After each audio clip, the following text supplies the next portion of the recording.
ఓం శాంతి. October 2వ తారీఖు 2023 ప్రాతఃమురళి. ఓం శాంతి. బాబ్దాదా మధువనము. ఈరోజు మధుర మహావాక్యాలు. బాబా చెప్తున్నారు, మధురమైన పిల్లలు, కొత్త ప్రపంచం కొరకు తండ్రి మీకు అన్ని కొత్త విషయాలను వినిపిస్తారు, కొత్త మతాన్ని ఇస్తారు. కావున వారి గతి మతి అతీతమైనవని గానం చేయబడుతుంది. ప్రశ్న: దయార్ద్ర హృదయుడైన తండ్రి పిల్లలందరినీ ఏ విషయంలో అప్రమత్తం చేసి ఉన్నతమైన భాగ్యాన్ని తయారు చేస్తారు? జవాబు: బాబా అంటారు, పిల్లలు ఉన్నతమైన భాగ్యాన్ని తయారు చేసుకోవాలంటే సేవ చేయండి. కేవలం తినడము మరియు పడుకోవడం అయితే సేవ చేయకుండా ఉన్నట్లయితే ఉన్నతమైన భాగ్యాన్ని తయారు చేసుకోలేరు. సేవ చేయకుండా తినడము తప్పు.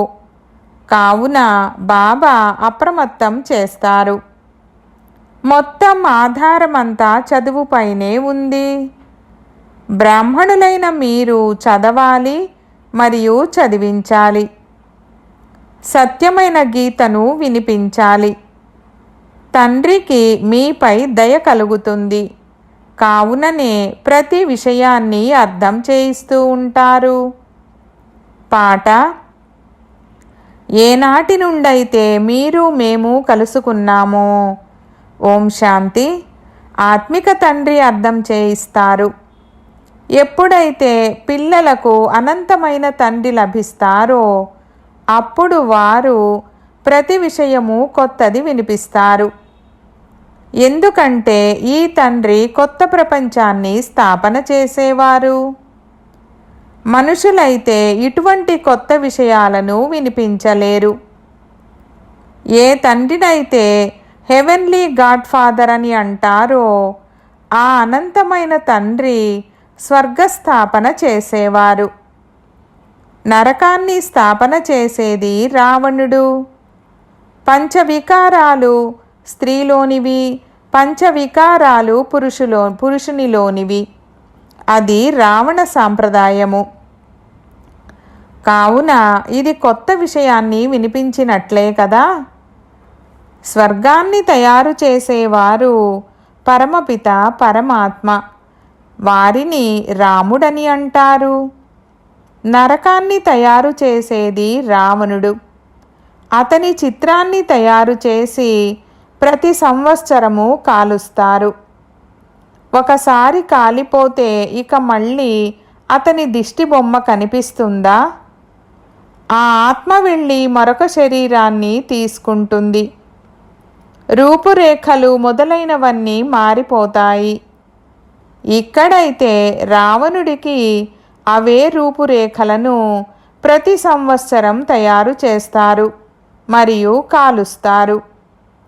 నిజానికి ఎలాగైతే నిరాకారుడైన శివబాబాకు ఎటువంటి రూపురేఖలు ఉండవో అలాగే రావణునికి కూడా ఏ రూపురేఖలు ఉండవు. రావణుడనగా వికారాలు. తండ్రి ఇది అర్థం చేయిస్తారు. మనుషులు భక్తి మార్గంలో ఏం కోరుకుంటారు? భగవంతుడు భక్తి ఫలాన్ని ఇచ్చేందుకు లేక రక్షించేందుకు వస్తారు. ఎందుకంటే భక్తిలో దుఃఖము ఎంతగానో ఉంటుంది. సుఖము అల్పకాలిక క్షణభంగురమైనదిగా ఉంటుంది. భారతవాసులది పూర్తి దుఃఖభరితమైన జీవితము. ఎవరి బిడ్డైనా చనిపోతే, ఎవరైనా దివాలా తీస్తే వారి జీవితము దుఃఖితముగా ఉంటుంది కదా. అందరి జీవితాలను సుఖవంతంగా చేసేందుకు నేను వస్తానని తండ్రి అంటారు. తండ్రి వచ్చి కొత్త విషయాన్ని తెలియజేస్తారు. నేను స్వర్గస్థాపన చేసేందుకు వచ్చానని అంటారు. అక్కడ మీరు వికారాలలోకి వెళ్ళరు. అది నిర్వికారి రాజ్యము, ఇది వికారి రాజ్యము. ఒకవేళ మీకు స్వర్గరాజ్యం కావాలంటే దానిని ఆ తండ్రే స్థాపన చేస్తారు. నరకపు రాజ్యాన్ని రావణుడు స్థాపన చేస్తాడు. మరి మీరు స్వర్గంలోకి వెళ్తారా? వైకుంఠపు మహారాజ మహారాణులుగా విశ్వాధిపతులుగా అవుతారా అని తండ్రి అడుగుతారు. ఇవి ఏ వేదశాస్త్రాల విషయాలు కావు. తండ్రి ఈ విధంగా రామా రామ అని అనమని, లేక ప్రతి ముంగిట తిరగమని, మందిరాలు తీర్థాలు మొదలైన వాటికి వెళ్ళమని, లేక గీత భాగవతము మొదలైన వాటిని కూర్చొని చదవమని ఏమీ చెప్పరు. సత్యయుగంలోనైతే శాస్త్రాలు ఉండవు. మీరు ఎన్ని వేదశాస్త్రాలు మొదలైనవి చదివినా, యజ్ఞాలు జపాలు దానపుణ్యాలు మొదలైనవి చేసినా ఇవన్నీ ఎదురు దెబ్బలు తినడమే. వీటి ద్వారా ప్రాప్తి ఏమీ ఉండదు. భక్తి మార్గంలో లక్ష్యము ఉద్దేశ్యం అంటూ ఏమీ లేదు. నేను మిమ్మల్ని స్వర్గానికి యజమానులుగా తయారు చేసేందుకు వచ్చాను. ఈ సమయంలో అందరూ నరకవాసులుగా ఉన్నారు. ఎవరినైనా నీవు నరకవాసివి అని అన్నట్లయితే డిస్టర్బ్ అవుతారు. నిజానికి నరకమని కలియుగాన్ని మరియు స్వర్గమని సత్యయుగాన్ని అంటారని మీకు తెలుసు. తండ్రి వైకుంఠ రాజ్యాధికారాన్ని తీసుకొని వచ్చారు. స్వర్గానికి అధిపతులుగా అవ్వాలనుకుంటే తప్పనిసరిగా పవిత్రంగా అవ్వాలని వారు అంటారు. ముఖ్యమైన విషయమంతా పవిత్రతదే. ఎంతోమంది మనుషులు మేము పవిత్రంగా ఎప్పటికీ ఉండలేమని అంటారు. అరే, స్వర్గంలోకి వెళ్ళేందుకు మిమ్మల్ని పావనంగా తయారు చేస్తారు. మొదట తిరిగి శాంతిధామానికి వెళ్ళి ఆ తర్వాత స్వర్గంలోకి రావాలి. దేహాన్ని వదిలి అశరీరీగా అయ్యి వెళ్ళాలి. కావుననే దేహాభిమానాన్ని తెంచండని అన్ని ధర్మాల వారికి చెప్తారు. నేను క్రిస్టియన్ని, బౌద్ధుడిని, ఇవన్నీ దేహపు ధర్మాలే. ఆత్మ అయితే స్వీట్ హోమ్లో ఉంటుంది. మరి తిరిగి ముక్తిధామంలోకి వెళ్తారా అని ఇప్పుడు తండ్రి అడుగుతారు. అక్కడ మీరు శాంతిలో ఉంటారు. మీరు తిరిగి ఎలా వెళ్ళగలరో చెప్పండి. తండ్రినైన నన్ను మరియు మీ స్వీట్ హోమ్ను స్మృతి చేయండి. దేహపు ధర్మాలన్నింటినీ విడిచిపెట్టండి. వీరు మామయ్య, వీరు పెదనాన్న, వీరు చిన్నాన్న, ఈ దేహపు సంబంధాలన్నింటినీ విడిచిపెట్టండి. స్వయాన్ని దేహీగా భావించండి. నన్ను స్మృతి చేయండి. ఇదే శ్రమ. నేను ఇంకేమీ వినిపించను. శాస్త్రాలు మొదలైనవి ఏవైతే చదివారో వాటన్నింటినీ వదిలేయండి. నేను కొత్త ప్రపంచం కొరకు మీకు కొత్త మతాన్ని ఇస్తాను. ఈశ్వరుని గతి మతి అతీతమైనవని అంటారు కదా.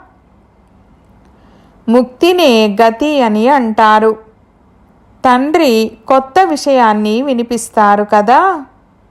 మనుషులు కూడా ఎప్పుడైతే వింటారో అప్పుడు ఇవన్నీ కొత్త విషయాలని అంటారు.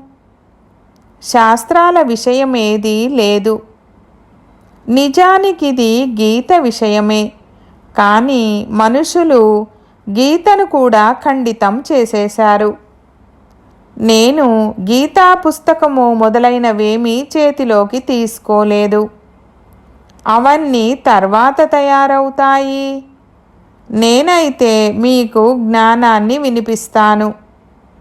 మీరు నా చాలా కాలం తర్వాత కలిసిన పిల్లలని ఈ విధంగా ఎప్పుడూ ఎవ్వరూ అనరు. ఈ విధంగా నిరాకారుడైన పరమాత్మయే అంటారు. వారు నిరాకార ఆత్మలతో మాట్లాడతారు. ఆత్మ వింటుంది. ఈ శరీరం ఇంద్రియాలతో కూడినది. ఈ విషయాన్ని ఎప్పుడు ఎవ్వరూ అర్థం చేసుకోరు. అక్కడ మనుషులు మనుషులకు వినిపిస్తారు. ఇక్కడ పరమాత్మ కూర్చొని ఆత్మలకు వినిపిస్తారు. ఆత్మలమైన మనం ఈ చెవుల ద్వారా వింటాము. పరమపిత పరమాత్మ కూర్చొని అర్థం చేయిస్తారని మీకు తెలుసు. భగవంతుడు ఎలా అర్థం చేయిస్తారని మనుషులు ఆశ్చర్యపోతారు. వారు శ్రీకృష్ణ భగవానువాచ అని భావిస్తారు. అరే, శ్రీకృష్ణుడైతే దేహధారి, నేను దేహధారిని కాదు. నేను విదేహిని మరియు విదేహీ ఆత్మలకు వినిపిస్తాను. కావున ఈ కొత్త విషయాలను వినడంతో మనుషులు ఆశ్చర్యపోతారు. ఏ పిల్లలైతే కల్పం ముందు విని వెళ్ళారో వారికి చాలా బాగా అనిపిస్తుంది. వారు చదువుకుంటారు, మమ్మ బాబా అని అంటారు. ఇందులో అంధశ్రద్ధకు సంబంధించిన విషయమేదీ ఉండదు. లౌకిక రీతిలో కూడా పిల్లలు తల్లిదండ్రులను తల్లి తండ్రి అని సంబోధిస్తారు. ఇప్పుడు మీరు ఆ లౌకిక తల్లిదండ్రుల స్మృతిని వదిలి పారలౌకిక తల్లి తండ్రిని స్మృతి చేయండి. ఈ పారలౌకిక తల్లి తండ్రి మీకు అమృతము ఇచ్చి పుచ్చుకోవడాన్ని నేర్పిస్తారు. ఓ పిల్లలు, ఇప్పుడు విషాన్ని ఇచ్చి పుచ్చుకోవడం వదిలేయండని అంటారు. నేను మీకు ఏ శిక్షణనైతే ఇస్తానో అది ఒకరికొకరు ఇచ్చుకున్నట్లయితే మీరు స్వర్గానికి యజమానులుగా అవుతారు. కొద్దిగా విన్నా కూడా స్వర్గంలోకి వచ్చేస్తారు. కానీ ఇతరులను తమ సమానంగా తయారు చేయలేకపోతే వెళ్ళి దాసదాసీలుగా అవుతారు. దాసదాసీలలో కూడా నెంబర్ వారుగా ఉంటారు. పిల్లలను సంభాళించే దాసదాసీలు తప్పకుండా మంచి పదవి కలవారే ఉంటారు. ఇక్కడ ఉండేవారు ఒకవేళ చదవకపోతే దాసదాసీలుగా అవుతారు. ప్రజలలో కూడా నెంబర్ వారుగా ఉంటారు. ఎవరైతే మంచి రీతిలో చదువుకుంటారో వారు ఎంతో ఉన్నత పదవిని పొందుతారు. ప్రజలలోని షావుకారులకు కూడా దాసదాసీలు ఉంటారు. మేము ఏ విధంగా తయారయ్యేందుకు యోగ్యులుగా ఉన్నామని ప్రతి ఒక్కరూ తమ ముఖాన్ని చూసుకోవాలి. బాబాను ఒకవేళ ఎవరైనా అడిగినట్లయితే బాబా వెంటనే చెప్తారు. తండ్రికైతే అన్నీ తెలుసు, మరియు ఈ కారణంగా మీరు ఈ విధంగా అవుతారని నిరూపించి చెప్తారు. ఒకవేళ సరెండర్ చేసినా దానికి కూడా లెక్కాచారాలు ఉంటాయి. సమర్పణ చేశారు కానీ ఏ సేవను చేయడం లేదు, కేవలం తింటూ తాగుతూ ఉన్నారంటే ఏదైతే ఇచ్చారో అదంతా తిని సమాప్తం చేస్తారు. ఇచ్చింది తినేశారు, సేవ చెయ్యలేదంటే వెళ్ళి థర్డ్ క్లాస్ దాసదాసీలుగా అవుతారు. అయితే సేవ చేస్తారు మరియు తింటారు, అది సరే. ఒకవేళ వ్యాపారం ఏమీ చేయడం లేదంటే తింటూ తింటూ అంతా సమాప్తం చేసేస్తారు. అప్పుడు మరింత భారం పెరుగుతుంది. కొందరు ఇక్కడ ఉంటారు, ఏది పెడితే అది తింటారు. కొందరు ఏమీ ఇవ్వరు కానీ ఎంతో సేవను చేస్తారు. వారు ఉన్నత పదవిని పొందుతారు.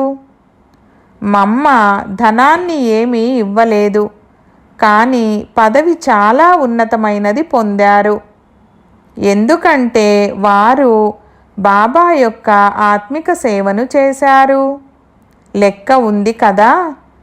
మేమైతే అంతా ఇచ్చేశాము, సమర్పణ అయ్యామని చాలామందికి నష ఉంటుంది, కానీ వారు తింటారు కూడా కదా. బాబా ఉదాహరణలైతే అన్నీ చెప్తారు. సేవ చెయ్యరు, తింటారు మరియు సమాప్తం చేసుకుంటారు. ఎవరైతే పడుకుంటారో వారు పోగొట్టుకుంటారని అంటారు కదా.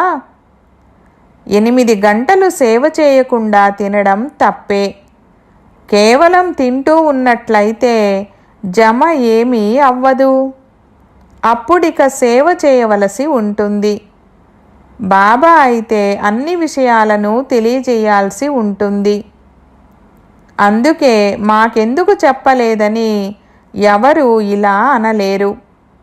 బాబా తన సర్వస్వాన్ని ఇచ్చేశారు మరియు సేవ కూడా చేస్తూ ఉంటారు. కావున వారికి ఉన్నత పదవి కూడా ఉంది. సమర్పితమై కూర్చొని తింటూ సేవ చేయకుంటే ఏమవుతారు? శ్రీమతంపై నడవరు. బాబా విశేషంగా అర్థం చేయిస్తున్నారు. మళ్ళీ చివర్లో మా పదవి ఇలా ఎందుకైపోయిందని అనడం కాదు. తండ్రి అర్థం చేయిస్తారు. సేవ చేయకుండా ఉండడం, ఊరికే తింటూ ఉండడం, దాని ఫలితంగా కల్పకల్పాంతరాలు ఇలాగే అవుతుంది. అందుకే బాబా అప్రమత్తం చేస్తారు. కల్పకల్పాంతరాల కొరకు మా పదవి భ్రష్టమైపోతుందని భావించాలి. బాబాకు దయ కలుగుతుంది. కావుననే ప్రతి విషయాన్ని అర్థం చేయిస్తారు. సేవ చేయకుంటే ఉన్నత పదవిని పొందలేరు. ఎవరైతే గృహస్థ వ్యవహారంలో ఉంటూ సేవ చేస్తారో వారి పదవి చాలా ఉన్నతంగా ఉంటుంది. మొత్తం అంతా చదవడంపై మరియు చదివించడంపై ఆధారపడి ఉంది. మీరు బ్రాహ్మణులు, మీరు సత్యమైన గీతను వినిపించాలి. వారు చేతిలో గ్రంథాన్ని పట్టుకుంటారు, మీ చేతిలో ఏమీ లేదు. మీరు సత్యమైన బ్రాహ్మణులు, మీరు సత్యాన్ని వినిపించాలి, సత్యమైన ప్రాప్తిని కలిగించాలి. మిగిలిన వారంతా నష్టాన్నే కలిగించారు. అందుకే అదంతా అసత్యమని రాయబడి ఉంది. బాబా సత్యాన్ని వినిపించి సత్యఖండానికి యజమానులుగా తయారు చేస్తారు. ఇది అర్థం చేసుకోవలసిన విషయము. విశ్వాధిపతులుగా అవ్వడమేమైనా తక్కువ విషయమా? వివేకవంతులైన పిల్లలెవరైతే ఉంటారో వారు మేము బంగారిటుకలతో ఈ విధంగా ఇల్లు నిర్మించుకుంటాము, ఇది చేస్తాము అని ప్లాన్లు తయారు చేస్తూ ఉంటారు. షావుకారు కొడుకు పెద్దవాడవుతున్న కొద్దీ నేను ఇలా చేస్తాను, ఇది తయారు చేస్తానని అతనికి ఆలోచనలు నడుస్తాయి. మీరు కూడా భవిష్యత్తులో రాకుమారులుగా అవుతారు. కావున నేను ఎవ్వరికీ లేనటువంటి ఇలాంటి మహళ్లను తయారు చేస్తానన్న అభిరుచి ఉంటుంది కదా. ఎవరైతే బాగా చదివిస్తారో వారికి ఇలాంటి ఆలోచనలు నడుస్తాయి. రాజ్యాధికారమైతే ఉంటుంది కదా. కావున నేను ఎన్ని మార్కులతో పాస్ అవుతానన్న ఆలోచన బుద్ధిలో నడుస్తూ ఉండాలి. ఇది చాలా గొప్ప స్కూలు. ఇందులో లక్షలాది కోట్లాది మంది చదువుతారు, లెక్కలేనంత మంది వస్తారు. ఈ విషయాలన్నింటినీ తండ్రే కూర్చొని అర్థం చేయిస్తారు. భగవంతుడు ఒక్కరే, వారినే మాతాపిత అని అంటారు. వారు వచ్చి దత్తత తీసుకుంటారు. ఇవి ఎంత గుహ్యమైన విషయాలు! ఇది కొత్త స్కూలు. చదివించేవారు కూడా కొత్తవారే. వారెంత మంచి రీతిలో అర్థం చేయిస్తారు. ఎవరైతే యోగ్యులుగా ఉంటారో, తండ్రిని స్మృతి చేస్తారో వారి జోలి నిండుతుంది. తల్లిదండ్రులను ఎప్పుడు ఎవరు మర్చిపోరు. మరి సంగమయుగి పిల్లలు తండ్రిని ఎలా మర్చిపోగలరు? అచ్చా, ప్రపంచం అలజడిలో ఉంది మరియు పిల్లలైన మీరు మౌనంగా ఉన్నారు. మౌనంలో శాంతి ఉంది, శాంతిలో సుఖముంది. ముక్తి తర్వాత జీవన్ముక్తి ఉంటుందని మీకు తెలుసు. పిల్లలైన మీకు కేవలం 2 పదాలు గుర్తున్నాయి, అల్ఫ్ మరియు బే, భగవంతుడు మరియు రాజ్యాధికారము. కేవలం ఒక్క భగవంతుణ్ణి స్మృతి చేయడం ద్వారా రాజ్యాధికారం లభిస్తుంది. ఇంకేం మిగిలి ఉంది? ఇక మిగిలింది మజ్జిగే. భగవంతుడు లభించారనగా వెన్న లభించింది. మిగిలినదంతా మజ్జిగే, అంతే కదా. మనం మౌనంగా ఉంటాము. మౌనంగా ఉంటూ మనం శ్రీమతంపై నడుస్తామని తెలుసు. కానీ ఆశ్చర్యం ఏమిటంటే పిల్లలు భగవంతుణ్ణి కూడా పూర్తిగా స్మృతి చెయ్యరు, మర్చిపోతారు. మాయ తుఫానులు తీసుకొస్తుంది. తండ్రి కూడా మన్మనాభవ, మధ్యాజీభవ అని అంటారు. గీతలో ఈ పదాలు ఉన్నాయి. కావున మీరు గీత వినిపించే వారిని మన్మనాభవ, మధ్యాజీభవ అంటే అర్థమేమిటని అడగాలి. తండ్రి అంటారు, నన్ను స్మృతి చేసినట్లయితే మీకు రాజ్యాధికారం లభిస్తుంది. దేహ ధర్మాలన్నింటినీ వదిలి దేహీగా అవ్వండి మరియు తండ్రిని స్మృతి చేయండి. అప్పుడు రాజ్యాధికారం లభిస్తుంది. భగవంతుణ్ణి జపించినట్లయితే రాజ్యాధికారం లభిస్తుందని గ్రంథులో కూడా చెప్తారు.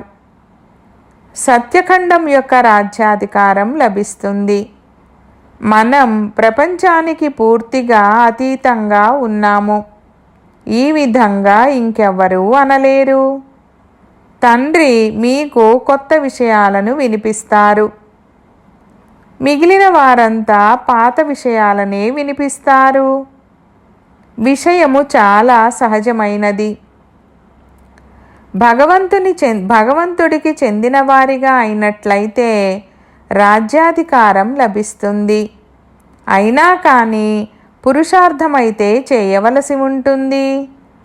తమ సమానంగా తయారు చేసే సేవను ఎంతగా చేస్తారో అంతగా ఫలం లభిస్తుంది. మనుషులకు భగవంతుడి గురించి తెలీదు. అలాగే రాజ్యాధికారం గురించి కూడా తెలీదు. రాజ్యాధికారం అనగా రాజ్యాధికారము యొక్క వెన్న. శ్రీకృష్ణుని నోటిలో వెన్నను చూపిస్తారు కదా. మరి తప్పకుండా స్వర్గస్థాపన చేసేవారే ఆ రాజ్యాధికారాన్ని ఇచ్చి ఉంటారు. అచ్చా, మీఠే మీఠే సికిలతే బచ్చోं ప్రతి मात पिता बाप दादा का याद प्यार और गुड मॉर्निंग. रूहानी बाप की रूहानी बच्चों को नमस्ते. हम रूहानी बच्चों की रूहानी बाप दादा को याद प्यार, गुड मॉर्निंग और నమస్తే నమస్తే బాబా నమస్తే. ధారణ కొరకు ముఖ్య సారము. 1వ పాయింట్, తిరిగి ఆ స్వీట్ హోమ్కి వెళ్ళాలి. కావున దేహ ధర్మాలను మరచి, సంబంధాలను మరచి స్వయాన్ని దేహీగా భావించాలి. ఇదే అభ్యాసంలో ఉండాలి. 2వ పాయింట్, తండ్రి యొక్క ఏ శిక్షణలైతే లభించాయో వాటిని ఇతరులకు ఇవ్వాలి. తమ సమానంగా తయారు చేయాలి. 8 గంటలు తప్పకుండా సేవ చేయాలి. వరదానము: శుద్ధమైన ఫీలింగ్ ద్వారా ఫ్లూ రోగాన్ని సమాప్తం చేసి వరదానాలతో పాలింపబడే సఫలతామూర్త భవ. వివరణ: పిల్లలు సదా శుద్ధమైన ఫీలింగ్లో ఉండండని బాబ్దాదా పిల్లలందరికీ శ్రేష్ఠ మతాన్ని ఇచ్చారు. నేను సర్వశ్రేష్టమైన అనగా కోట్లాది మందిలో ఏ ఒక్కరిగానూ ఉన్న ఆత్మను. నేను దేవాత్మను, మహాన్ ఆత్మను, విశేష పాత్రధారి ఆత్మను. ఈ ఫీలింగ్లో ఉన్నట్లయితే వ్యర్థమైన ఫీలింగ్ అనే ఫ్లూ రోగము రాదు. ఎక్కడైతే ఈ శుద్ధమైన ఫీలింగ్ ఉంటుందో అక్కడ అశుద్ధమైన ఫీలింగ్ కలగదు. దీని ద్వారా ఈ ఫ్లూ రోగము నుండి అనగా శ్రమ నుండి రక్షింపబడతారు మరియు సదా స్వయాన్ని మేము వరదానాలతో పాలింపబడుతున్నాము, సేవలో సఫలతను పొందుతున్నామన్నట్లుగా అనుభవం చేస్తారు. స్లోగన్: సంగమయుగపు మర్యాద పురుషోత్తములుగా అవ్వడము ఇదే బ్రాహ్మణ జీవితం యొక్క శ్రేష్ఠ లక్ష్యము. ఓం శాంతి.